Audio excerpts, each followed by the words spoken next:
सीमांचल के इलाके में समय से पूर्व यानी वक्त से पहले तेज और मूसलाधार बारिश होने के नतीजे में, तेज हवाओं के चलने के नतीजे में वहां के मक्का किसानों की तकदीर पे पानी फिर गया है।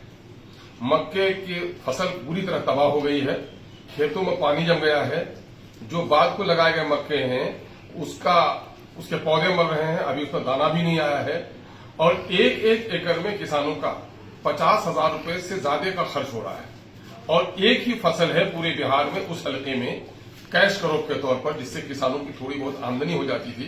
क्योंकि उस इलाके में जूट की खेती तबाह हो गई है, धान की खेती तबाह हो गई है, गेहूं की खेती नहीं हो पा रही है। एक ही उम्मीद की फसल उनकी जो है मक्के की खेती, वो बुरी तरह तबाह हो गई है। और ऐसे वक्त में इन मुसीबत ज़दा किसानों की खबरगिरी अब तक शुरू नहीं की है बिहार गवर्नमेंट ने।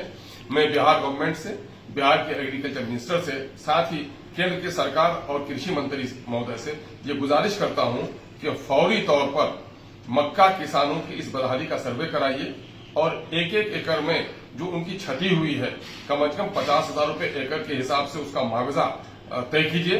आप लोगों ने तय किया है मक्के का समर्थन मूल्य 2400 कुछ रुपए, लेकिन आज तक उस पर खरीदारी नहीं हो रही है। अभी 1800-1900 पर लोग बेचने पर मजबूर हैं।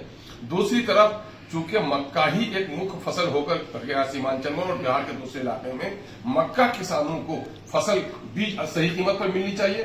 500-700 रुपए किलो बीज खरीदते हैं, वो मक्का खरीदते हैं आप 20 रुपए किलो, 18 रुपए किलो, और फसल जब उसका बीज है 500-700 रुपए किलो लेते हैं। ये बड़ा मसला है। मक्का के लिए बड़ा मसला ये है कि उसके लिए चटाल चाहिए जहां के उसको सुखाया जा सके। मनरेगा से यह काम हो सकता था कि हर एक टोले में, हर एक मोहल्ले में चटाल बन जाता जहां किसान अपने फसलों को सुखा लेते, उनके लिए कोई शेड बन जाता, बारिश में हो तो छुपा लेते। लेकिन ऐसी कोई मदद सरकार की तरफ से नहीं की जा रही है। पूरी खेती लोग राम भरोसे कर रहे हैं। और इथेनॉल में इस वक्त मक्के की शदीद जरूरत है और बिहार गवर्नमेंट को बड़ी आमदनी हो रही है उससे, लेकिन न जाने क्यों मक्का के किसानों पर सरकार फौरी तौर पर तवज्जो नहीं दे रही है। मैं बिहार सरकार से, माननीय मुख्यमंत्री जी कहते हैं अक्सर कि साहब राजकोष पर सबसे पहला अधिकार है वो आपदा पीड़ितों का है। किसानों की तकदीर बढ़ रही है, इससे बड़ा आपदा क्या होगा। आपदा विभाग को एक्टिव कीजिए और फौरी तौर पर हमारे किसानों के क्षति का सर्वे कराकर उनको माकूल मुआवजा देने की सरकार बंदोबस्त करे। मैं ये गुहार केंद्र की सरकार से भी और बिहार के सरकार से भी कर रहा हूं।